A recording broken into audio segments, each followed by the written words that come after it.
Hi there. Yes, happy Valentine's Day. The season is here for another holiday. I wanted to reach out and give you guys some helpful tips that I usually get questions on. How do I save money? How do I cut costs? But yet, how do I still have a balance and be able to celebrate the fun stuff in my life? So holidays, just like Valentine's Day. Well, there's so many different ways that you can let someone know that you love them and share a wonderful experience with them. But what better way of saying, you know what, I'm saving a lot of money because I'm thinking about our financial future. I'm thinking about how to make more money and ways to do so by cutting costs and saving a little bit. And so if you still want to shower them with lovely chocolates and fun stuff like I normally do, because I have a sweet tooth, try to do this after the holiday. So for my husband and I, we celebrate Valentine's usually a week after, and if it falls on a weekday, you celebrate the weekend after. For many reasons. One, chances are you're gonna get everything super discounted. Vendors don't wanna hold on to Valentine's stuff all year round, right? So you're gonna get candies, chocolates, just like the one I showed you, for sometimes 50 if not 90% off. And it's kind of nice to get double the amount of chocolates as opposed to a small little packet that would have cost way too much more.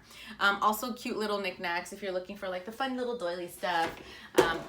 These are things that you don't really need much of, and why would you want to fill up your house with more stuff? So figure out what is that they want. Maybe it's a shared experience, or if you do want to take them out on a nice restaurant at maybe dining and have some fun experience, then do it afterwards, because chances are you will get that discount.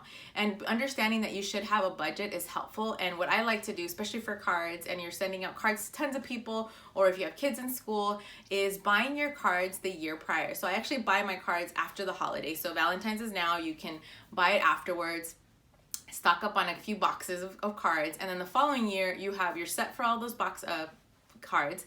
And more importantly, you didn't spend a dime mostly. Usually I will find dollar places or locations where I can buy tons of cute cards, and I paid pennies for them, literally a penny for each card. And now for the following year, I have plenty of cards to give out. So if you have kids that have to give out tons of cards, this is a way to save some money, but buying it after the holiday, especially when it comes to candy. It goes the same with holidays like Halloween. And understanding that when you find a location that has a holiday special, like a Valentine's special, they'll usually do 50% off the following night instead of being in a crowded restaurant the day of, or waiting in line, or just usually it's bad service because they're so busy. And I think for me, it's like, I want to enjoy the environment. So find ways that you can hold off on the holiday, not on the actual one. Same thing with flowers.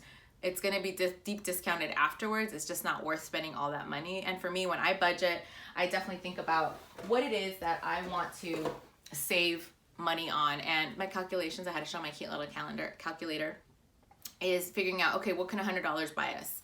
And if we were to celebrate it on February 14th, chances are it's barely gonna cover dinner. Maybe dinner, dessert, right? So if I can budget and say, okay, how about we celebrate it a week after, 2 weeks after?